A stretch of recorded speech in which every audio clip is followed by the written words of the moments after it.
তো অনেক তো খাওয়া হলো সবজি দিয়ে চিকেন, চিকেনের ঝোল। কিন্তু এবার কিছু টেস্টি খেতে ইচ্ছা করছে।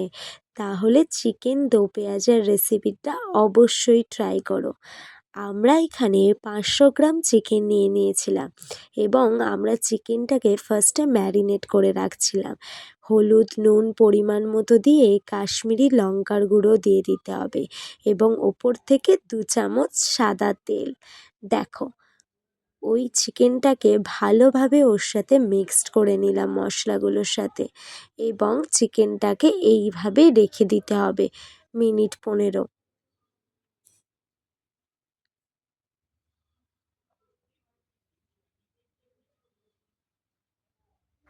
আর হ্যাঁ, অবশ্যই বড় বড় চিকেনের পিস নিও, না হলে গলে যাওয়ার সম্ভাবনা থাকবে।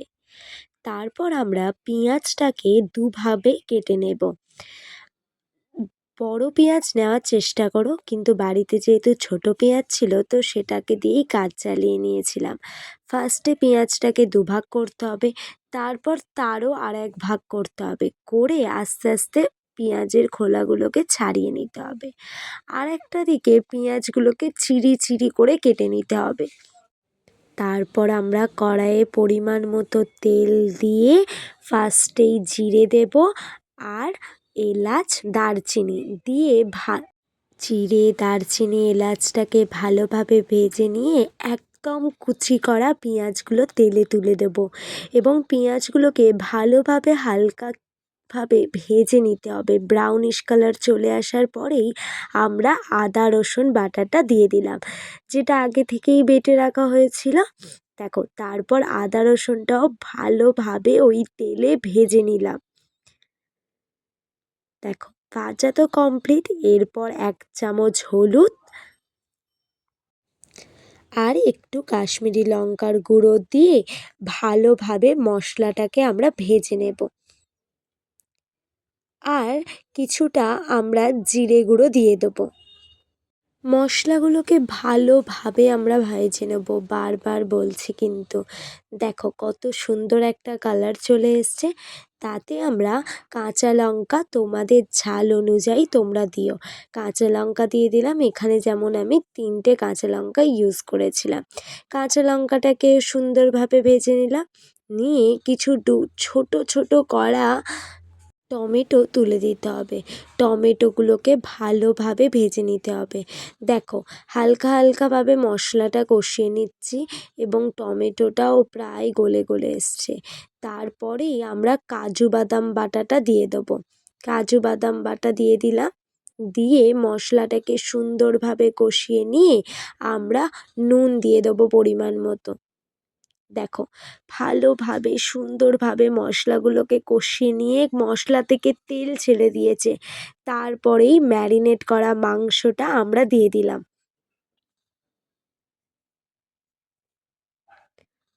ম্যারিনেট করা মাংসটা ওই মশলার সাথে ভালোভাবে আমরা মিশিয়ে নিলাম। নেওয়ার পরে আমরা কিছুক্ষণ চাপা দিয়ে রাখবো। দেখো, মাংস থেকে যে জলটা ছাড়ার বা তেলটা ছাড়ার সেটা কিন্তু ছেড়ে দিয়েছে। তারপর ওটাকে আবার ভালোভাবে নেড়ে নেব আমরা। দেখো, একটা সুন্দর কালার কিন্তু এর মধ্যেই চলে এসছে। তারপর আমরা 100 গ্রাম টক দই নিয়েছিলাম এবং সেটাকে ভালোভাবে ফাটিয়ে নিতে হবে। নিয়ে তারপর ওই মাংসের মধ্যে আমরা টক দইটাকে দিয়ে দেবো।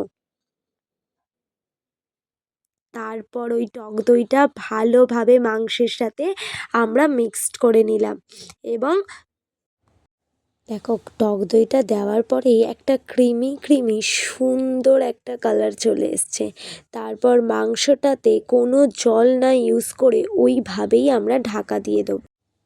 বারবার বলছি, দেখো, কিন্তু আমরা কোনো জল ইউজ করিনি। মাংস থেকে অলরেডি জল বেরিয়ে গেছে, কারণ টক দই দেওয়া হয়েছে ওতে এবং কালারটাও মারাত্মক চলে এসছে। মাংসটাকে এইভাবে আমরা খানিকক্ষণ কষিয়ে নেব।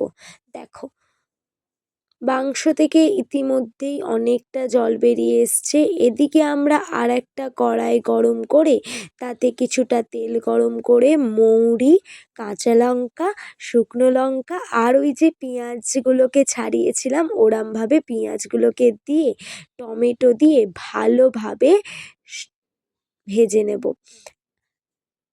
তার ওপর কিছু কাসুরি মেথি। দেখো একদম হালকাভাবে মানে যে কাঁচা গন্ধটা থাকে টমেটো বা পেঁয়াজের ওটা চলে গেলেই আমরা তুলে নেব। নেওয়ার পরে ওটা মাংসের সাথে ভালোভাবে মিক্সড করে নেব। দেখো একটা কত সুন্দর কালার চলে এসছে এবং অলরেডি কিন্তু আমাদের পেঁয়াজে দেওয়ার পরে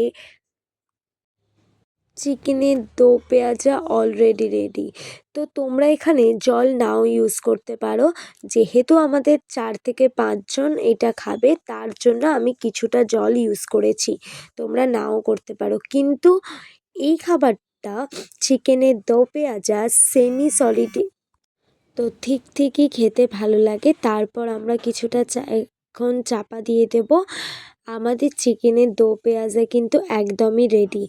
আর হ্যাঁ, একদমই বেশি জল ব্যবহার করবে না।